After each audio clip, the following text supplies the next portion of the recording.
This season, Instacart has your back to school. As in, they've got your back to school lunch favorites, like snack packs and fresh fruit. And they've got your back to school supplies, like backpacks, binders, and pencils. And they've got your back when your kid casually tells you they have a huge school project due tomorrow. Let's face it, we were all that kid. So first call your parents to say I'm sorry, and then download the Instacart app to get delivery in as fast as 30 minutes all school year long. Get a $0 delivery fee for your first 3 orders while supplies last. Minimum $10 per order. Additional terms apply.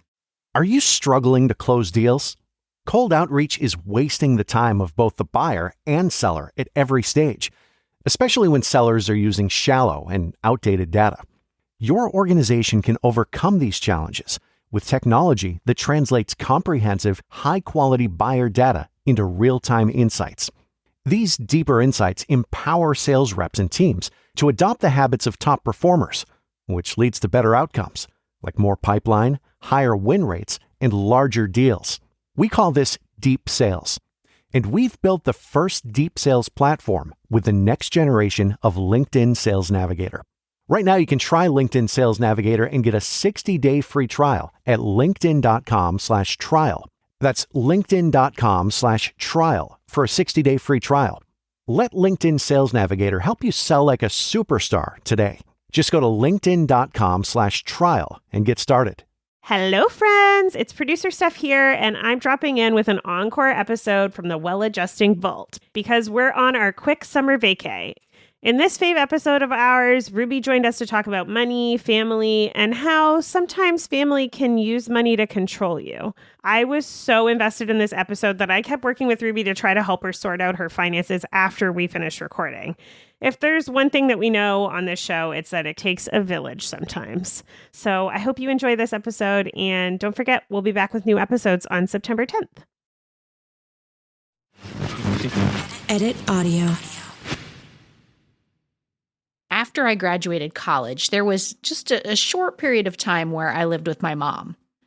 I have to tell you, it wasn't pretty. I was broke. I didn't have a lot of direction.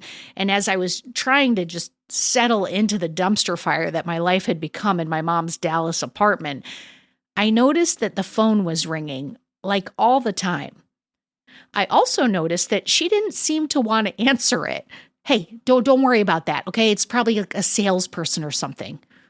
Now, this was before cell phones, so you know that my ass was not going to let that phone keep ringing. I mean, it could have been one of my college friends, calling to take me out of the misery of my life for just a few minutes. So I started picking up the phone, only to realize that these calls were all from creditors trying to collect on debt that my mom had decided to stop paying.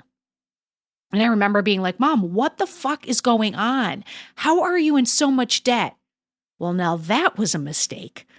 I saw both her back and her eyebrow arch. I'll tell you how I got into debt. You needed sneakers. Yeah, I tuned her out. It was all too much. I didn't have any money either.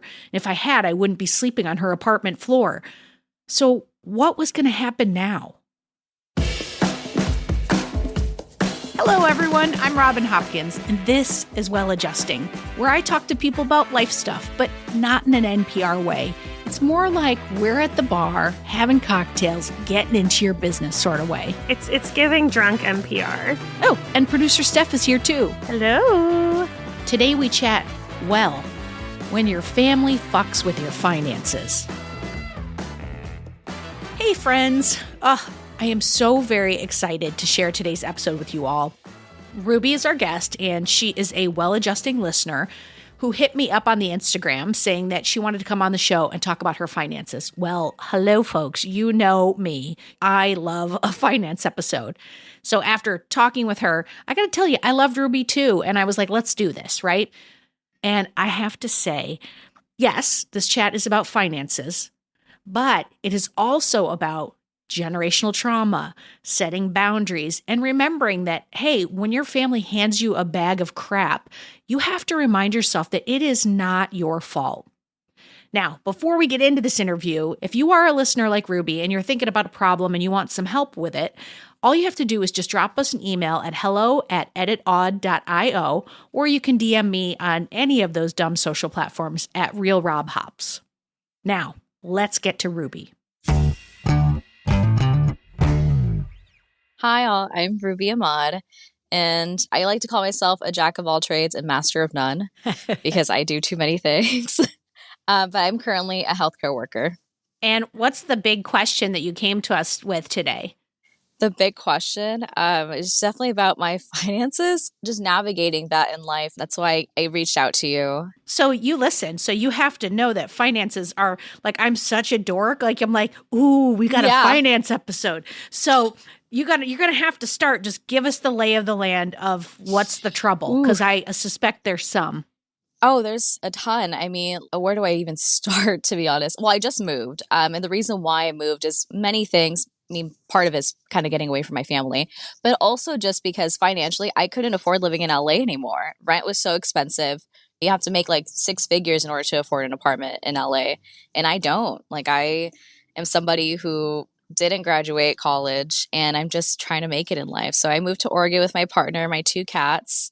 That's where I'm at right now. I am still financially struggling because I'm starting a new job and it feels like a fresh new start. And I've had, I think, about 10 different like fresh starts in the last year and a half. So that's where I'm at right now. I'm tired of a fresh start, but this one feels great. Just tired of fresh starts. Okay, so that was just a couple of sentences, but I feel like there was a lot in there. Yeah. Tell us what you do for a living and your like financial setup, because you mentioned you've had a whole bunch of fresh starts, and everybody knows, I think, every time you move, it's expensive. Yeah. I work at a children's hospital. Okay. Moving here, it was expensive, but we did get help from my partner's family. Okay. Because we told them that we were married. So we got and married. And they just didn't get invited to the wedding? So we basically said, oh yeah, we eloped. And they're just like, oh, that's amazing. And they helped us find, it's like, oh, here's like basically like a wedding present. And then they're asking like, oh, when's the wedding ceremony? I'm like, oh yeah, we'll have that later when we have more money. So that's kind of how we moved here, was based on a lie that we told my partner's family. Well, hopefully your partner's family doesn't listen to this, but let's just make the assumption they're not gonna. Okay, so I have a couple of questions. Sure. Do you and your partner share finances, and do you have debt? I have debt, and yes, we do share finances. Sharing finances has been something of, wouldn't say recently, but more recently, because either one of us has been out of work. Okay, and your partner, does he also have debt? He also has debt. Okay, you have shared debt or individual debt? Individual debt. So, I mean, I don't know exactly what his debt is, but mine is like, it's really odd things. One of it is school related. The other one is oddly Verizon. It's phone related. And that's because it's not my fault. A lot of it is not even my fault. A lot of this debt is because my parents have taken my Social Security and used it to get things. Okay. So a lot of my own debt is not that. And then also, of course, hospital bills, which is odd because you would think insurance would cover it, but they didn't cover a procedure that I had a couple of years ago. And of course, credit cards. Yeah. Okay. Yeah. Are we talking 10 grand? Are we talking 20 grand overall? Like, what are we talking? Because it sounds like you've got a lot of little debts. A lot of little debts. I would say like 10 grand, maybe a little bit more, like 15, I would say, because Verizon alone. 25 is as high as I'm going to go. Yeah. Because honestly, like when it comes to Verizon, so someone bought my brother, who's basically an adopted brother that I have. He used my Social Security to like buy phones, and now I'm like almost $5,000 in debt with Verizon. So Jesus Christ. Yeah. And that's because like my mom gave him my Social Security number because they were like doing this weird phone thing. And this was like years ago, but that's in collections right now. Okay. So, so not only do you have debt, but there's like trauma around this as well. You have like families who are doing things. So we're going to have to talk like a bunch of different little avenues, right? So like first I have to talk about your family because, as we always say on this podcast, money is never about money. Money is about your history to money. Money is about your family, your upbringing, like your relationship to money. Like if your parents taught you about money or didn't teach you about money, you are an extreme like of that. Not only did they not teach you, it sounds like they stole from you. They did. And so my first question is, have you ever like, did you try to go down any legal routes with that to try to like clear that up? Or is there too much family entanglement to do that? You're just like, I don't care, I'll take it. It's too much family entanglement for me to even try. I've tried taking control of it, like just telling them like, hey, I can handle this. But because they don't believe that I can, they still try to have control. Say more about that. How do you mean that? My family tends to always, I wouldn't maybe belittle me. That was probably not the right word. But what they do is just like, oh, no, I can handle it for you, because they don't want me to worry about things. But it's just for them, it's a control issue. They want to control some aspect of my life because they feel like they have no control over me. So financially, that's something that they do, is having a certain control over me. So how would that look? Basically, like, for example, they got me a car that I never asked for a couple of years ago, and it's under my name and my mother's name. And she's like, oh, don't worry about it. I'll handle the payments. And over time, she stopped paying for it. So they almost took the car away this year. Yeah. And let's say a credit card. My dad gets credit cards under my name. He's like, oh, I'm doing it to build your credit, and then uses it. And I've had a couple credit cards myself. And because I was unemployed back in 2022 for a good while, I had to use them. So I'm paying those off. But he kept telling me, oh, give those bills to me. I'll pay for it for you. But he only pays minimal amount. And mind you, they both have debt on their own. So this is how you grew up as well? This is how I grew up as well, not knowing that this is what they were doing. Sure, So of course. Yeah, you never I know had because no it's idea. just what you know. It's just the way, like, my mom was like running up charge cards all the time, and wasn't until creditors started calling that I was like, what's happening here? So, like, you don't understand it because that's all you know. But Ruby, I feel like one of the things I'm trying to do in my life right now is I'm trying to stop using the words you gotta and you have to. It's virtually impossible because that word just flows out of my mouth like, like me drinking a margarita. Yeah. However, I'm feeling very motherly right now, and I can't stop that either because I am a mom. Oh. And I want to talk to you about boundaries. Okay. What boundaries do you have in place with your family? Because none of this is okay. Question. You know what I mean? Mm-hmm. But there is, and forgive me, I'm going to be direct with you, okay? Sure. There is a complicitness in here. So my question to you is, why are you continuing to go back? I actually have been doing my best not to go back. So right now, I've taken over like all my credit cards, and good. I've been looking into putting a lock on my Social Security, which is I think that you can put like 3 locks on your Social Security. So that's something that I am looking into. You can also call there's those 3 credit companies, those 3, and you can call and you can have a line item on your thing so that they don't open anything new without being in touch with you. Yeah, I mean, that's what I'm going to do soon. It's just that they haven't opened anything in a while. This has been just like years in the making of how transactional our relationship is with both my parents. Right now, I'm looking into separating my phone bill with my mom because we share a phone bill. And it's so expensive because of her doing things like adding her boyfriend to the line without telling me, and then I'm paying for it. So that's one of the many reasons why I moved to Oregon too, is because being physically away is such a hard boundary. And I was just ready to like separate from them in general. I don't have a car right now because that car, my dad's driving it. So he took over that car because I don't want anything to do. But your name is on it as well, though. My name is on it, but I'm transferring I'm transferring it to him because I don't want anything to do with it. Yeah. And I'm also making sure that he's making payments because I'm like, if you're keeping this car and it's under my name right now, you need to make sure you make the payments. So it's almost like it feels like honest, because I read Being a Child of Immature Parents. I read that book a couple of years ago, and that's literally the relationship I have with them. Is just like treating them like children, but they try treating me like their child because, again, they feel like they need to have a sort of control. So, but it sounds like the door is open, Ruby. Do you know what I mean by that? Yeah. like your boundary's soft. I'm like, I applaud you for moving because Yeah. I think sometimes Thank you. physical distance is the best thing you can do. It saves you because you just aren't in their face. But like, there's the practical and there's emotional here, right? Yeah. So on the practical side, I'm going to say to you, I would love to suggest that you make a list of all of your Okay. debts. Okay. Okay. I want you to have a list of every single debt. And with that, I want to make sure that you have an electronic way to look into these things because who knows where the bills are going. If they're doing paper only and they're going to your dad or your mom or your brother, like you need electronic access to every single one of these. And you need the amount of debt, the who it is, what it is, and you need it in a spreadsheet. Okay. And Yeah, then I from definitely there, do. you need to have another list of how for each one of these, you're going to untangle yourself and Okay. and spreadsheet this, put it in a project management tracker because this is going to be overwhelming. It is 100% going to be like, holy fuck, I can't do all this. Like, I can't even just untangling a phone bill with Verizon will be 27 calls.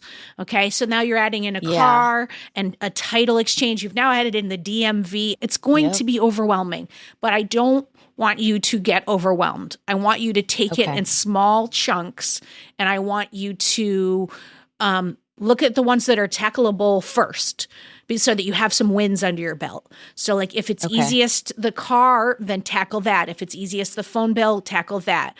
The phone bill should be not too difficult to just remove yourself. No, that's the easiest. Right? Yeah. Start there. So prioritize them and then write down what you need to do so that you are 100% free and clear. But the very first thing is all those protections. You said, I'm looking into, or I'm going to, or I'm thinking about putting a protection on my social security Yeah. number. No, like when we're done recording, that's the first thing. Call Trans Credit Union, call the credit unions and put the warning on your account so that new things Okay. can't be opened up. I'm first talking absolute hit the ground protection for you. Okay. Okay. But, and here's the big but, right? Okay. This is just like anyone who's in debt or anyone who like, I will always make the comparison to me and my weight. Cause I never want you to feel alone. Like I'm coming at you. Like I know how to lose weight and I still gain weight. Yeah. Like there's some emotional component. Like if I'm talking to somebody about finances, I'll say, okay, we're going to consolidate it in one thing and you're going to pay it. But if you're still doing the shit over here on the side, it doesn't matter all the work that you do because it's just going to come back. So that's your homework is to start there. Because again, much like we did another episode of finances earlier in the season, a woman named Danielle, and we couldn't actually get to saving mechanisms because you've got work to do to come out first. Wow. And you have a lot of work to do to clear the decks. I definitely do. But we have to look at the patterns and the boundaries. And so my question to you right now is like, I'm saying a lot of things like, how are you feeling about what I'm saying? Because there's real family shit here, Ruby. Like, how are you feeling? I feel like I needed to hear this because it's just like, it just reminds me like I've done a lot of emotional boundary work with my family, but now the real root of it is the financial boundaries that I need to work on. And hearing that, one, it makes me want to cry, but also in a good way where it's just like, someone understands like this is what I'm going through. And it's like this tether that I have with them that is so difficult to cut off that it feels like I'm cutting off metal. Yeah. And you're reminding me that it's a lot easier than that. It's a lot, but it's a lot easier than that. And I need that reminder because I can't remind myself that because here I am. I'm just like, I want to have this emotional relationship with them, but that's not going to happen as much as I try to. It's more transactional and I can't have that relationship with them anymore either because clearly they just tried to destroy. I didn't finish college because of that. I lived out of my car for 2 years because of that, because of this financial hold that they like to have on me. So but Ruby, you twice in this sentence, you're saying that it's a financial boundary. It's a financial hold. This is emotional what they're doing. That is true. It is emotional. Like I would shoot myself in the foot before I would do this to my child. Like, it's like there's an emotional abusive component to what's happening. It's not okay. It's not. It's definitely deeper than transactional. So I just graduated from therapy for the first time in 5 years. And thank I was you. going to ask you if you're seeing anybody. And I'm sure Steph I was. I could see her little smile. I did, but I'm taking a break because I've been in therapy for 5 years. Yeah. And he's just like, you're doing so good. And I'm doing good with myself. It's just like the bigger things like this, like the emotional abuse that I'm still recovering from. Yeah. So it is going to take years for me.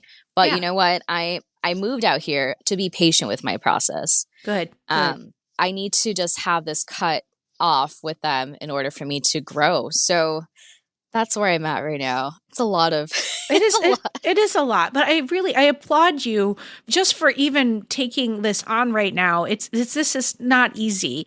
And it's not easy to like look at the people who raised you and loved you and say, you did not have my best interest at heart. You did not take care of me. Yeah. That is not easy to do.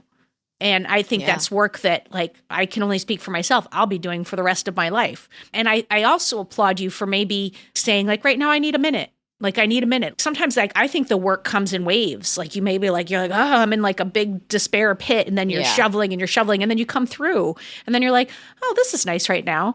And it doesn't mean you don't know there aren't things that you still want to work on or that you want places you want to get to. But it's okay to take a breather and be in the world and enjoy your life a little bit. You deserve that, especially given what you've been going through.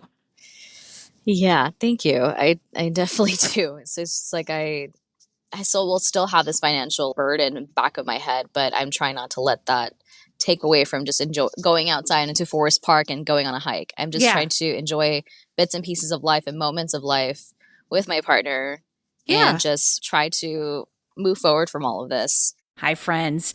Now, I know you are all smart. I mean, you listen to this show after all. So I wanted to tell you about Timeline. Timeline is a Swiss-based life science company and a global leader in urolithin A research. Now, if you're like me, you don't know what urolithin A is. So I'm here to channel my inner high school science teacher and tell you.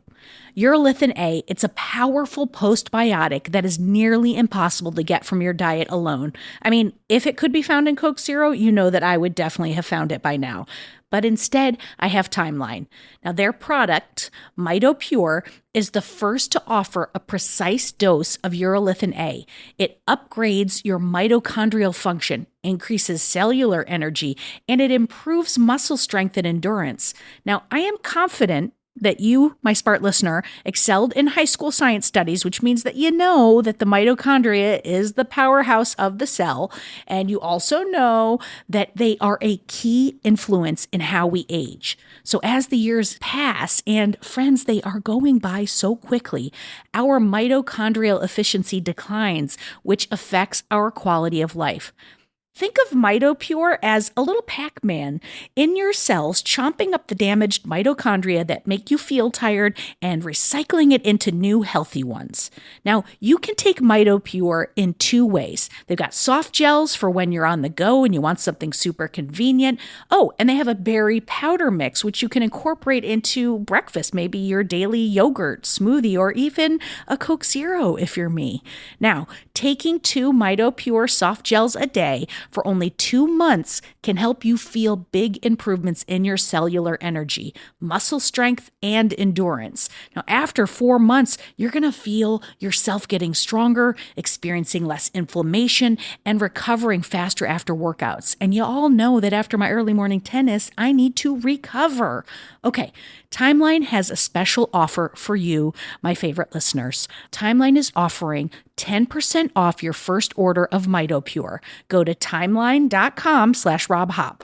That's TIMELINE.com/RobHop. Hop to it, y'all.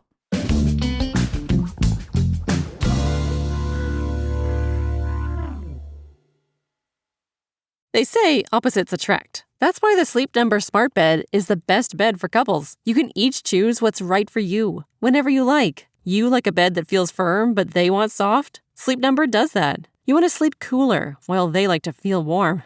Sleep Number does that too. Sleep Number Smart Beds also learn how you sleep and provide you with personalized insights to help you sleep even better. You have to feel it to believe it. Find the bed that's for both of you, only at a Sleep Number store. 9 out of 10 couples say they sleep better on a Sleep Number Smart Bed. Time to catch some Z's. J.D. Power ranks Sleep Number number 1 in customer satisfaction with mattresses purchased in-store. And now during Sleep Number's biggest sale of the year, save 50% on the Sleep Number limited edition smart bed, plus special financing for a limited time. For J.D. Power 2023 award information, visit jdpower.com/awards. Only at a Sleep Number store or sleepnumber.com. See store for details. This episode is sponsored by AutoTrader. Credit scores, down payments, interest rates. Car buying can be a numbers game, but you don't have to be a math expert to get the keys to your dream car. Just use Kelley Blue Book My Wallet on AutoTrader. Crunch your numbers and get your personalized results so you know exactly how much you'll pay each month for your car. It's like having a magic wand for your wallet. Presto! The car you've been wanting is now within reach. So hit the road and leave your calculator at home. Find your next car on autotrader.com.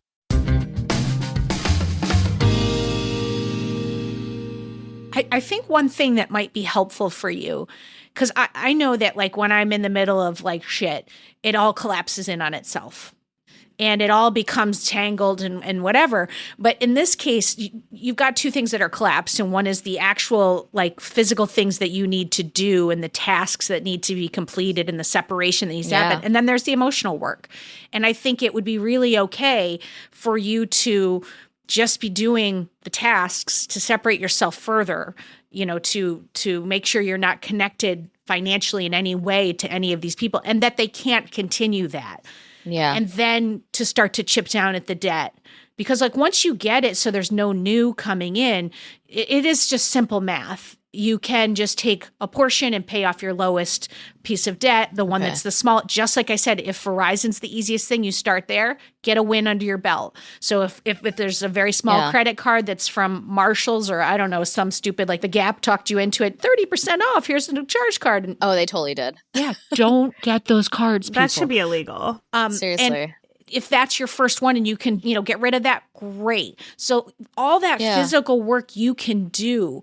What I want to remind you, though, is the self-care piece, especially if you aren't like currently with a therapist right now, when the emotional side comes up. And I think you'll know it when it's feelings, when it's irrational, when it's like you're not making logical sense or you're mad at your parents or they're bringing you into a fight and they're saying, well, why won't you let me X, Y, and Z? Then you're in the emotions and you're not over here in the tasks. And then you just know you need support. Yeah. Also, it's deep rooted in the fact that too, like I relied on my mom specifically financially, especially in my early 20s. Like she would pay for my rent if I wanted to live in a studio, or I lived with my sister for a few years on and off.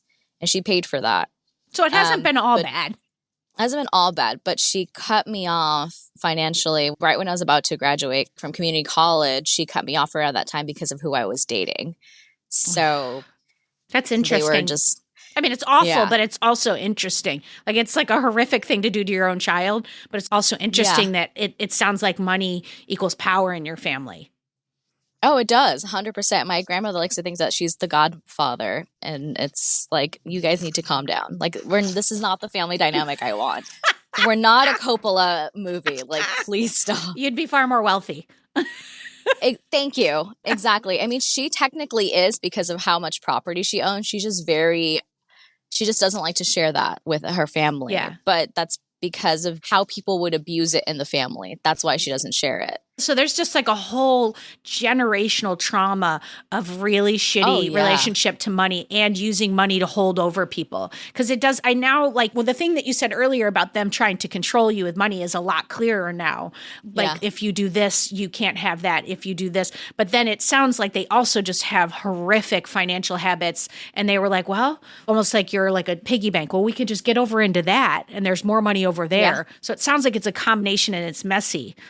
It's very messy. I mean, and then the way that they have been managing it has caught up to them, actually. Yeah. To the point where my dad's asking me for money. I'm like, I'm moving. Like, there's no way I can give you anything right now. Oh, my God, no. And it's to a point where my mom owes so much debt. She owes like around $10,000 because she went to Mexico, got a procedure done on her body without having the money for it. And then just a bunch of people that she owes money to. So it's caught up to them.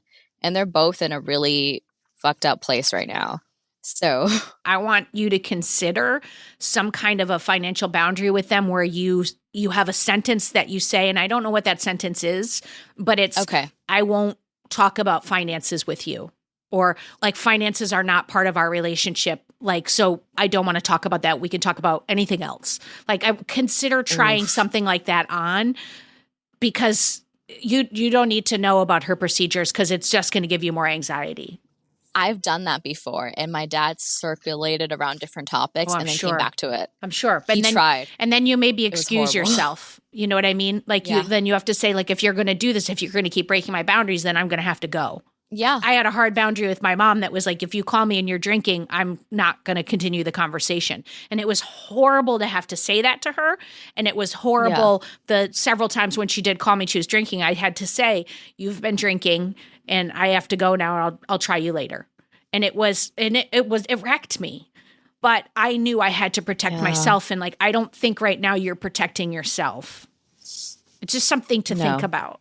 Okay. It sounds like the part that's sticking with you is that there's like a manipulation of you by them. And something that you said was like, when Robin asked how you felt, you said that you could cry because, I mean, you didn't use these words, but it sounded like because it was affirming or like validating that your experience isn't that it should be. And I think a lot of times when people, well, I'm just going to say, like, Robin and I talk about this all the time. If you have like family trauma, like when the people that are supposed to, with air quotes, take care of you, not air quotes, actually, they're your literal parents. Yeah. They should be taking They really care are of you. supposed to. Yeah, Steph. your little parents. They really are.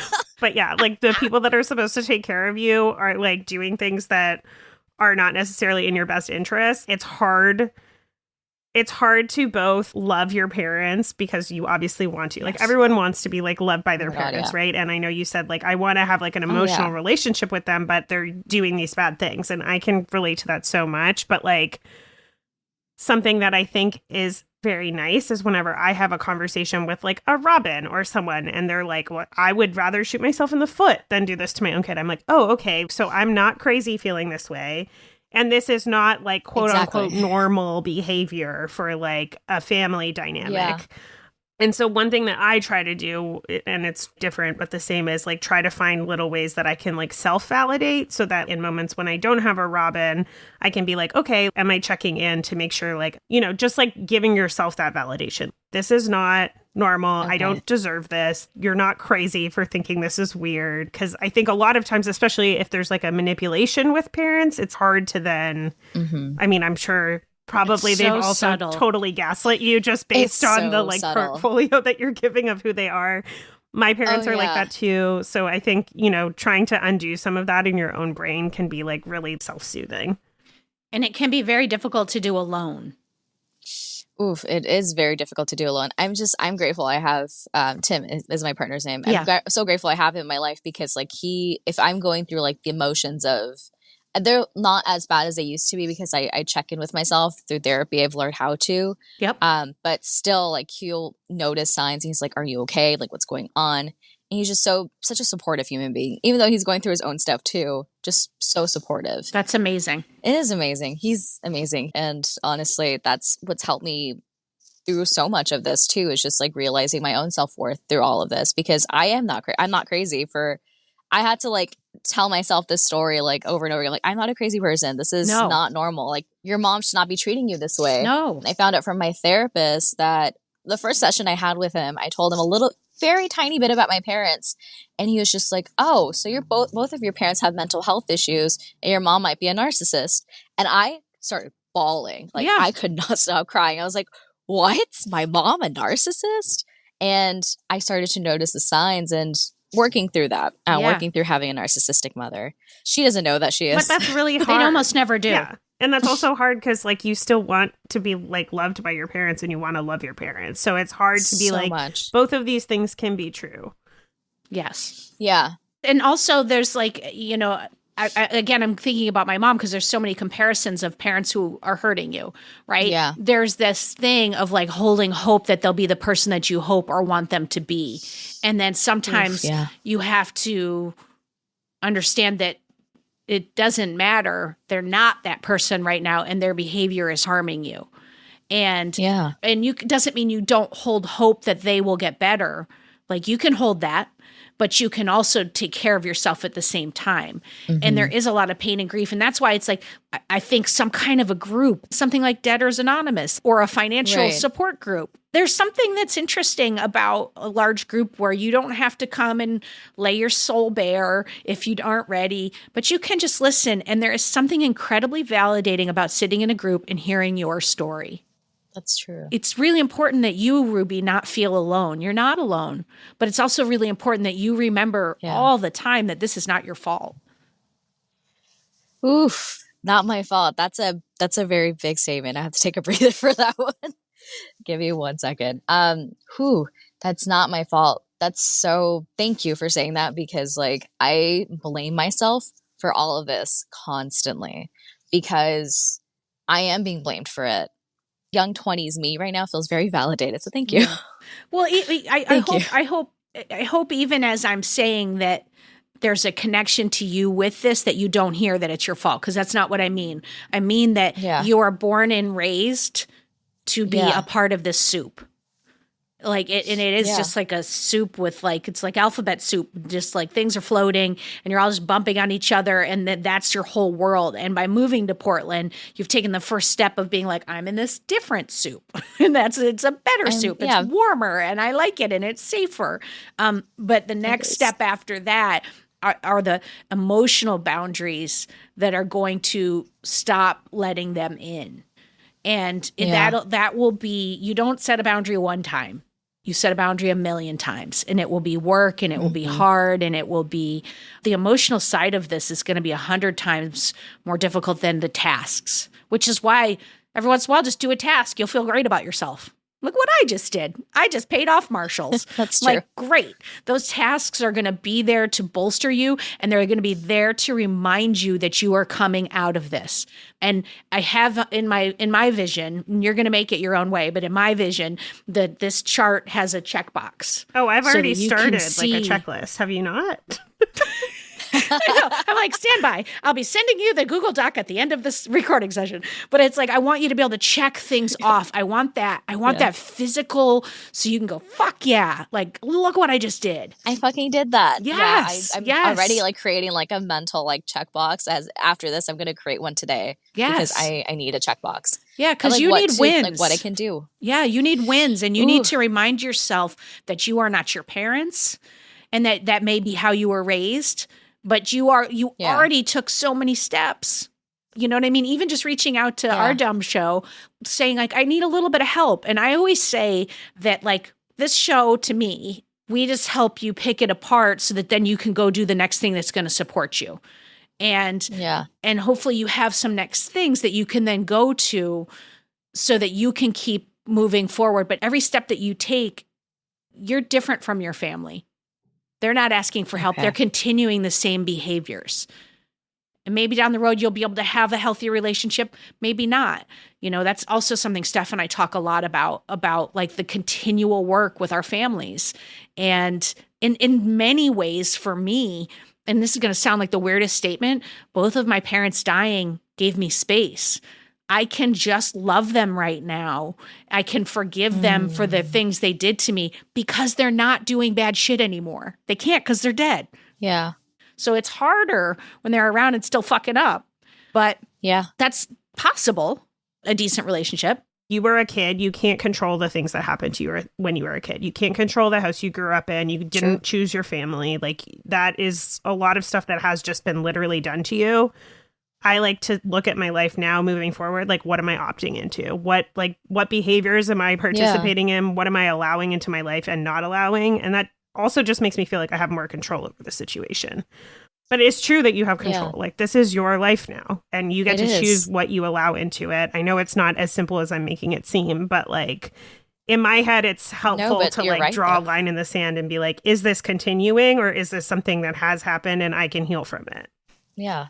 And to Steph's point, like Steph's saying, I know it's not as simple as I'm making, but in some ways it is. Yeah. Like, it would be good for you to set boundaries. It would be good for you to clean up the debt and move forward. It would be good for you to continue to gain healthy habits towards your finances. That said, it doesn't mean because it's simple, it isn't going to hurt at times or isn't going to feel hard or emotional. It definitely will. Yeah, I mean, just learning how to like basically reparent myself this entire, like this process will also financially, not only emotionally, but financially now I'm learning to parent myself through this and be my own mom, dad, whoever. Yes. And chosen family. Like you found it in your partner, Tim. Family.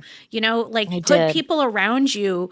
Like Steph and I have some of the best conversations. Like she's another person that I put around me that is good for me. I put people around me who are good for me. And if you are not good for me, you are not around me.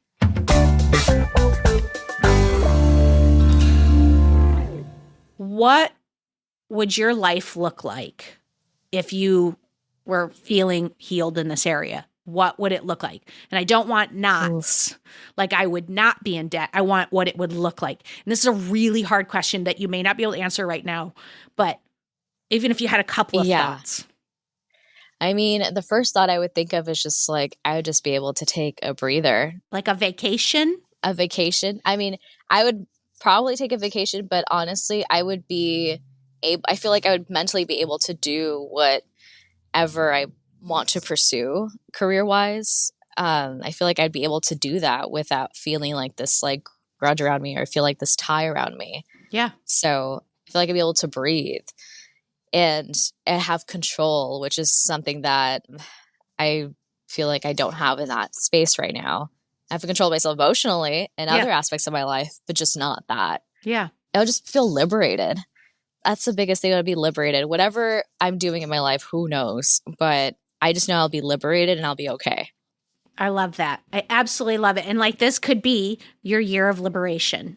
And I'd love for you to continue drilling down on what liberation looks like. Like let's say you take a walk today. You like liberation looks like I'm going on vacation this spring. Liberation looks like I don't have to stay in a job that isn't wonderful for me because I have a savings cushion. Liberation looks to me like I have my own family traditions, like just like freewheeling, spitballing. Yeah. What does it look like to you, whether you journal it, whether you say it, whether you sing it, just like dreaming what Ruby wants to walk into. Yeah, I definitely need to write more about that because I think about the future, but I try not to write about the future because I'm just so trying to figure out the present right now that thinking about what the future looks like, it's a blur. Yeah. And especially because for me, finance is tied to career path. And because I'm so lost in both spaces, thinking about that is just like, what will it look like? Sometimes I lose that hope, but I still need to continuously write about it. I was going to say, because you said, like, my future is that I'm liberated and I'm okay. But, like, you are okay. You are safe. You're That's okay. True. You're, like, your own person now. You're on your own. You've created the safety net, I meant to say. Safety net works too, I guess. Yeah. Around yourself that I think, again, like, that validating piece, I think it's healthy to, like, remind yourself of that. Yeah. I remember one episode, Steph, you told, it was either Susan or Aurora, like our first or second episode, but you told the person for homework to put little sticky notes around the house that like, I am safe, I am okay. And I love the idea of that for you, of just reminders, like it's not my fault. Sticky notes? Yeah. Just like, so any place, like, is it in the kitchen, on the fridge? Is it like by your bedside? Places where you are that you just will have I bury things in my to-do list sometimes. Currently, I have buried in my to-do list. And I don't see it every day. I just see it some days, and I always need it when I see it. And it says, as a creative being, you will be more productive when coaxed than when bullied. And I love that. And I have an email that I sent to a letter I wrote to myself from the Artist Way that's going to send to myself at some point. And I have other things. Yeah. Like I just bury things so I come across them when I might need them. And I could see that, I just want to put a lot of support around you, Ruby. Like I just want a little force field around you because I think you deserve it. Thank you. I need a force field. What is that? That's The mine. Steph just put up a sticky. I am says, safe. I'm safe. I am kind. I am loving. I am loved. And that's my like everywhere. I mean, I started that when I was like a kid in therapy. That was like my post meditation thing that I would say to myself. But now I have it like everywhere. I've never tried the Post-its thing because I'm just like, oh, it makes you feel cheesy. so I'm not going silly. to do that. Oh, yeah. Yeah, it's cheesy. I'm not going to do this. And then I'm thinking about it more and more because this is like, I think the third time someone's told me you need Post-its around your house. And I'm just like, okay. How many people have to tell you before you listen? Exactly. So maybe one more? No, I'm kidding. Ruby, this has been so wonderful. I just want to thank you for being so open and willing to talk about this. Yeah. This is it's always difficult when you have your own problems, but it's even, I think, even more when you're like outing family and people, because even when our family do things to us that are hard, I find myself at least still trying to protect them. And it's a really difficult thing to untangle sometimes. And so I don't know, the mom in me wants to just say, I'm very proud of you. And I know that you're going to walk through this and you are going to reparent yourself and you are going to, like, learning the finances. You can do it. You really can. Yeah. I'm putting in the work to do it. Yeah. Starting with that spreadsheet. Yes. Thank you. Thank you, Ruby. You have reached the Well-Adjusting Expert of the Day. I'm Asia Evans. I'm a licensed mental health counselor who focuses on financial therapy, and I help people understand their relationship to money so that they can live their best life. And I'm based in New York City. If somebody is using your credit, I want to be clear that this is abusive. It's financially abusive if you are not okay with that happening. And I think when we hear the word abusive, it's jarring and shocking to people. So I want you to just kind of take a minute to understand that this should not be happening. So there's definitely an element of control in this. And I think, especially when it comes with finances, people underestimate how much financial control other people have over you. And that could be emotional manipulation. A lot of it is financial manipulation and financial abuse, in that you don't have any options when you don't have any money to move out of that situation. And I think a lot of times people don't recognize it because they either have been told not to worry about it, they believe their family members that it's not a big issue, or they're scared or feel like they don't know enough about financial information to do anything about it. So the first step that I would say, if you find that somebody is using your social security number and taking out lines of credit or putting a bill in your name or not paying it, I would first say, if you are able to have a conversation with them, let them know that you do not want this to happen anymore, that you are uncomfortable, this is not okay with you, and you want this to stop. Hey, I'm going to freeze my credit. People cannot open new lines of credit. They cannot get a new credit card. They cannot get a loan. Make sure that you know what's going on in your own life financially. If you freeze your credit, it's frozen. So you just have to be aware of what your plans are financially so that you're able to take the right steps if you're going to freeze your credit. And please check your credit reports. Credit Karma is also a really great way to kind of monitor what's going on with your credit through an app, and that might alert you if new lines are coming up too. So look at your credit, friends. And then I would say, if you can, lock your social security number if you find that your family is using your social because they are the people who may have had it at first before you even knew what that was. I would say then it might be time to lock your number so that people aren't able to use it and do anything with it. Now we're going to get less of the concrete and more of the emotional, which is going to be really difficult. If you have a conversation with your family or friends or anybody that you know that's doing this to you and they are not willing to stop, they consistently are moving past your boundary, then it is going to be time for you to start creating space. Now, creating space could look like moving away. Creating space could look like, I am not going to engage with you on a regular basis and pretend like everything is okay when this is not okay. And what this space is doing is you holding firm to your boundaries, you telling the people around you and in your life who are taking advantage of you financially in this way that this is not okay. You do not have access to me when you are hurting me in this way. And just because you are okay physically doesn't mean that it's not an emotional burden. It's very stressful to have to walk around with all of this debt that you did not accumulate and worry about how you're going to pay it back or what you're going to do. I am going to say there is the option of taking legal action. I would not start with that. I don't think everybody needs to go that route. But if it is very severe and you find that people are not listening, they're not respecting your boundaries, they're not respecting you, and you are okay with the consequences that will happen from potentially getting legal involved, then it might be time to just say, like, I have to cut ties and I also need to legally handle this situation because it's gotten outside of my control. And then I would say you have to take a good hard look at what you want the relationship to look like moving forward.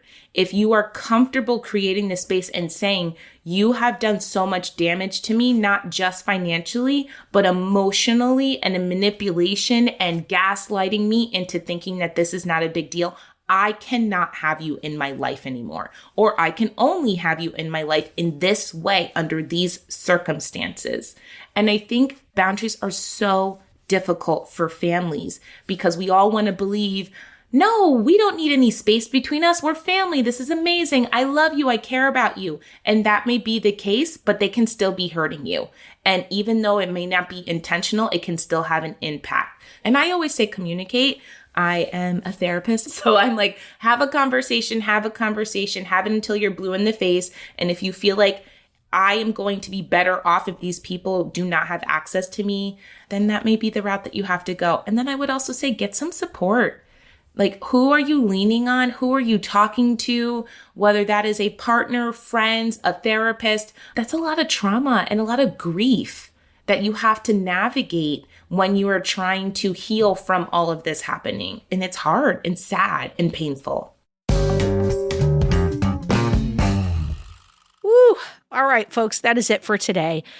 But before we go, I have to say thank you to Ruby. First of all, just for listening, but also for reaching out and trusting us to chat with you about your life. And I also want to say a big thank you to Asia Evans for coming back and being our expert of the day once again. For more Robin, and you may need that, you probably don't need it, but like if you do, you can follow me at Real Rob Hops on all the platforms, all the socials, as the kids today say. Well Adjusting is an editaudio original series. It's exec produced by Steph Colburn and Robin Hopkins. Our producer and editor is Maria Passingham, and our production manager is Kathleen Speckert. Thank you to the entire editaudio team and to you for listening.